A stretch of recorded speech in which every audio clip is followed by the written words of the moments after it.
Hello friends, you all are welcome. Dear friends, figures of speech के series में आज हम लोग दो फिगर्स ऑफ स्पीच लिटोटिस और पेरिफ्रेसिस के बारे में पढ़ेंगे। फ्रेंड्स, लिटोटिस क्या होता है पहले हम लोग ये जानते हैं। When an affirmative is conveyed by negative of the opposite, the effect being to suggest a strong expression by means of a weaker, it is called litotes. Friends, इसको आसान शब्दों में मैं बताना चाहूंगा कि कभी कभी कोई टीचर क्लास में किसी बच्चा से क्वेश्चन पूछता है और बच्चा अच्छा जवाब देता है तो उसको वेरी गुड नहीं करके उसको कहता है नॉट बैड। तो ये नॉट बैड जो कहा गया, तो नॉट बैड का अर्थ क्या होता है? नॉट बैड मीन्स नॉट अच्छा, बुरा नहीं है, यानी कि अच्छा है। उसको गुड भी कह सकते थे, वेरी गुड भी कह सकते थे, बट उसको कहा गया नॉट बैड। तो जो नॉट बैड कहा गया वो गुड को रिप्रेजेंट करता है, बट हमने क्या किया कि उसको डायरेक्ट नहीं कह के इनडायरेक्ट वे में कहा गया। तो ये कहने का एक तरीका है, ये एक फिगर ऑफ स्पीच है जिसे हम लोग लिटोटिस कहते हैं। तो वही बात यहाँ पे कहा गया है कि जब किसी अफर्मेटिव सेंटेंस, अफर्मेटिव बात को बताने के लिए, अफर्मेटिव आइडिया को दिखाने के लिए नेगेटिव के अपोजिट का प्रयोग किया जाता है तो उसे हम लोग लिटोटिस कहते हैं। तो हम लोग एग्जाम्पल देखते हैं friends. The boy is no fool, लड़का जो है वो मूर्ख नहीं है। तो मूर्ख नहीं है इसका मतलब क्या है? The boy is very clever.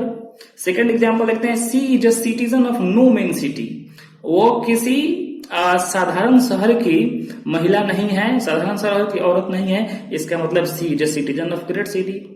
दूसरा एग्जाम्पल हम लोग देखते हैं, जैसे कि कहते हैं Modi ji is not a small fry, Modi ji जो है एक साधारण व्यक्ति नहीं है, इसका मतलब मोदी जी बहुत ही प्रभावशाली व्यक्ति हैं, पावरफुल व्यक्ति हैं।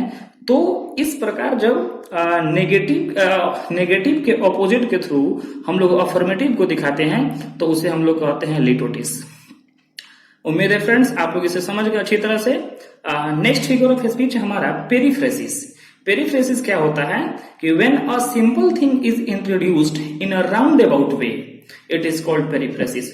जब किसी बात या किसी आइडिया को हम लोग घुमा फिरा के करते हैं, बात डायरेक्ट नहीं करते हैं, beating about the bush, round about way में जब किसी आइडिया को हम लोग प्रेजेंट करते हैं तो उसे हम लोग पेरिफ्रेसिस कहते हैं। For example, the answer is in the affirmative instead of yes. आपसे पूछा गया, क्लास में टीचर एक बच्चे से पूछते हैं, एक लड़का से पूछते हैं, are you a boy?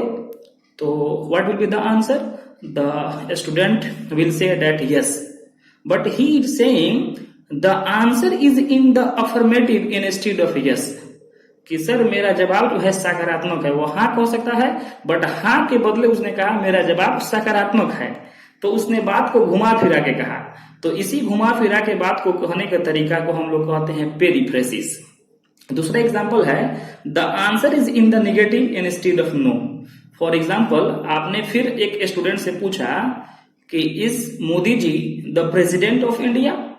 Then answer will be no, obviously no, क्योंकि मोदी जी जो है भारत के प्रधानमंत्री हैं, राष्ट्रपति नहीं है। तो वो लड़का जो है डायरेक्ट नो नहीं कह के कहता है the answer is in the negative. वो स्टूडेंट कहता है कि मेरा जवाब जो है वो नकारात्मक में है। तो उसने कहा नहीं, उसके कहने का मतलब ये नहीं, बट उसने बात को घुमा फिरा के कहा, राउंड अबाउट वे में कहा the answer is in the negative instead of no. तो इस प्रकार किसी बात को घुमा फिरा के हम लोग प्रेजेंट करते हैं तो उसे हम लोग पेरिफ्रेसिस कहते हैं। फ्रेंड्स, ये जो है कहने का, बात को प्रेजेंट करने का, आइडिया को प्रेजेंट करने का ये तरीका है जो आपके वाक्य के खूबसूरती को, उसके सुंदरता को एनहांस करता है। ये फिगर ऑफ स्पीच की क्वालिटी है। थैंक यू फ्रेंड्स, मिलते हैं हम लोग नेक्स्ट वीडियो में। तब तक के लिए थैंक यू वेरी मच। मेरे साथ बने रहें और मेरे चैनल को सब्सक्राइब करें ताकि आपको और सारे वीडियोज मिल जाएं। Thank you friends.